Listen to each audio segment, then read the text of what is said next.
ঘন ঘন আবহাওয়া পরিবর্তন হওয়ায় বগুড়ায় বেড়েছে নিউমোনিয়ার প্রকোপ। বেশি আক্রান্ত হচ্ছে শিশুরা। পরিস্থিতি জানাতে সরাসরি যুক্ত হচ্ছেন সহকর্মী সঞ্জু রায়। সঞ্জু, বগুড়ায় নিউমোনিয়ার প্রকোপ কেমন দেখছেন, আর ঠান্ডাজনিত রোগে আক্রান্তদের চিকিৎসা কেমন চলছে সে বিষয়ে জানাবেন।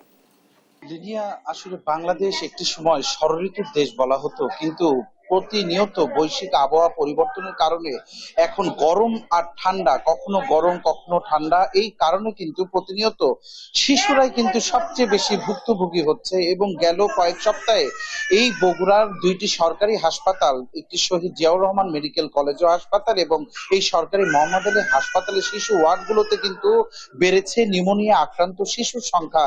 প্রচন্ড কষ্ট, কারো কাশি, ডায়রিয়া এবং মিনিটে ৬০ বারের বেশি শ্বাস প্রশ্বাসে বাবা মারাও কিন্তু সেই শিশুদেরকে নিয়ে এখন চরম উদ্বিগ্নতার মধ্যে এখন এই হাসপাতালে চিকিৎসা সেবা নিতে আসছেন। আজকে সকালেও, যদি এই মোহাম্মদ আলী হাসপাতালের পরিসংখ্যান আপনাকে বলি, আজকে সকালেও ৬ জন শিশু কিন্তু এই শিশু ওয়ার্ডে ভর্তি হয়েছে, যার মধ্যে ৪ জনই কিন্তু নিউমোনিয়া আক্রান্ত। শুধু মোহাম্মদ আলী হাসপাতাল নয়, বগুড়া শহীদ জিয়াউর রহমান মেডিকেল কলেজেও এখনো ২০ থেকে ২৫ জন শিশু ভর্তি রয়েছে শুধুমাত্র নিউমোনিয়া আক্রান্ত হয়ে। এছাড়া এখন পর্যন্ত বগুড়া শহীদ জিয়াউর রহমান মেডিকেল কলেজ হাসপাতালেও প্রায় ১.৫ শতাধিক শিশু চিকিৎসা নিচ্ছে ঠান্ডা জনিত সমস্যা সহ নানা কারণে। আসলে লিনিয়া, প্রকৃত প্রেক্ষাপটটা যেটি হচ্ছে যে আসলে নিউমোনিয়া যেটি, সেটি কিন্তু ঠান্ডা কালে, মানে শীতকালে কিন্তু শিশুদের বেশি হয়। তবে এইবার যেটি আমরা দেখছি যে দিনে গরম রাতে ঠান্ডা, এবং কখনো অতিরিক্ত গরমে ঘাম বসে যাচ্ছে, এবং এর সাথে বাড়তি ভোগান্তি লোডশেডিং তো আছে।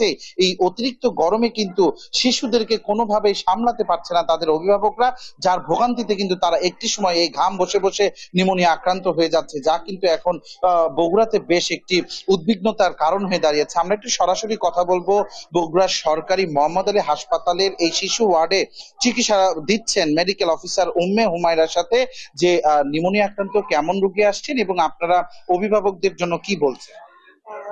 এই সময় আসলে যেহেতু ওয়েদারটা চেঞ্জ হচ্ছে, নিউমোনিয়া এবং ডায়রিয়ার রোগীদের সংখ্যা বেশি, বিশেষ করে নিউমোনিয়া রোগী আক্রান্তের সংখ্যা বেশি। আমাদের হাসপাতালে এখন ৩৩ জন রোগী আছে, যার মধ্যে মাত্র ৫ জন ডায়রিয়া, এবং বাকি সব রোগী জ্বর, সর্দি, কাশি, নিউমোনিয়া এসব রোগ নিয়ে ভর্তি আছে।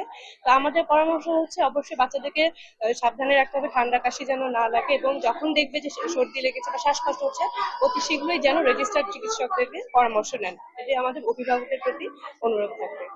ধন্যবাদ আপনাকে।